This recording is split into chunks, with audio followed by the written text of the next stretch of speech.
আসসালামু আলাইকুম। সম্মানিত দর্শক শ্রোতা, আশা করি সকলেই ভালো আছেন, সুস্থ আছেন। দর্শক বন্ধুরা, আমাদের আজকের এই ভিডিওতে আপনাকে স্বাগতম। সম্মানিত দর্শক শ্রোতা, প্রিয় চাষি ভাইরা, আমাদের আজকের এই ভিডিওতে আলোচনা করব আমন ধানের প্রথম চাপান সার সম্পর্কে বিস্তারিতভাবে। দর্শক, আমাদের আজকের এই ভিডিওতে জানানোর চেষ্টা করব আমন ধানের চারা রোপণের ঠিক কতদিন পর জমিতে প্রথম চাপান সার প্রয়োগ করতে হবে এবং কি কি চাপান সার বা কি সার প্রয়োগ করতে হবে। দর্শক, আর কথা না বাড়িয়ে চলুন বিস্তারিতভাবে আলোচনা শুরু করা যাক।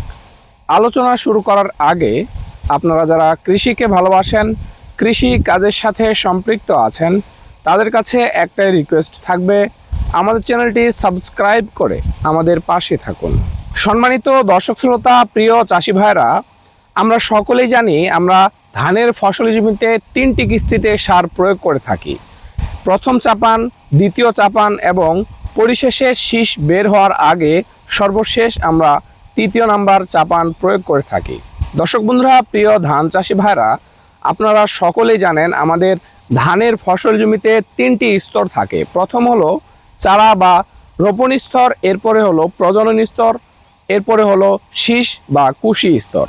দর্শক, এই 3টি স্তরের বিভিন্ন বিষয় মিলিয়ে আমাদের ধানের ফসল জমিতে 3টি চাপান সার প্রয়োগ করতে হয়। দর্শক, আমরা আজকের এই ভিডিওতে বিস্তারিতভাবে চাপান সার সম্পর্কে জানব এবং আমাদের ধান রোপণের কতদিন পর এবং কি সার জমিতে প্রথম চাপান সার প্রয়োগ করতে হবে 1 বিঘা জমিতে, সেটি সম্পর্কে বিস্তারিত জানব। চলুন শুরু করা যাক। সম্মানিত দর্শক শ্রোতা, প্রিয় ধান চাষি ভাইরা, চলুন এবার জেনে নেওয়া যাক আমন ধানের প্রথম চাপান সার ঠিক কখন দিবেন এবং কোন সময়ে দিলে সব থেকে উত্তম।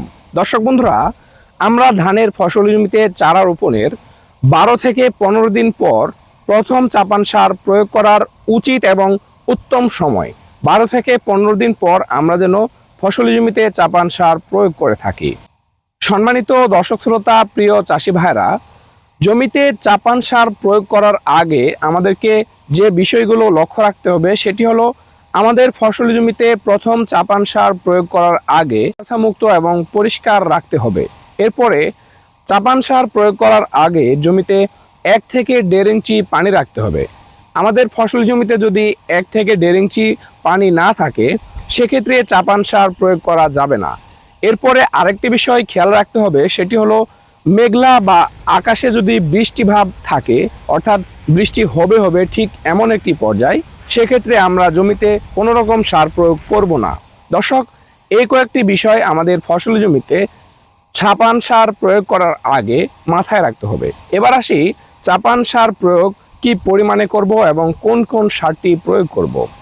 আমন ধানের ফসল জমিতে 1 বিঘা জমিতে আমরা চাপান সার প্রয়োগ করতে পারি ইউরিয়া 12 থেকে 15 কেজি 1 বিঘা জমির জন্য এবং এমওপি 7 থেকে 8 কেজি, টিএসপি আমরা যদি জমি প্রস্তুত করার সময় না দিয়ে থাকি সেক্ষেত্রে 3 থেকে 4 কেজি বিঘা প্রতি। এই চাপান সারগুলোর সাথে আমরা আরেকটি জিনিস অ্যাড করতে পারি, সেটি হলো বোরন এবং থিওবিট।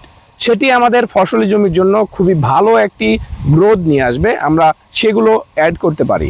দর্শক বন্ধুরা, প্রিয় ধান চাষি ভাইরা, আমন ধানের 1 বিঘা জমিতে কি পরিমাণে চাপান সার প্রয়োগ করতে হবে আশা করি সেটি আপনারা জানতে পেরেছেন এবং চাপান সার প্রয়োগ করার আগে কোন কোন বিষয়গুলো লক্ষ্য রাখতে হবে আশা করি সেগুলো জানতে পেরেছেন। দর্শক বন্ধুরা, আমাদের আজকের এই ভিডিওটি শুধুমাত্রই ছিল আমন ধানের প্রথম চাপান সার কতদিন পর প্রয়োগ করবেন, কি পরিমাণে প্রয়োগ করবেন সেই সম্পর্কে বিস্তারিত জানানোর জন্য। দর্শক, আশা করি আপনারা বিস্তারিতভাবে জানতে পেরেছেন।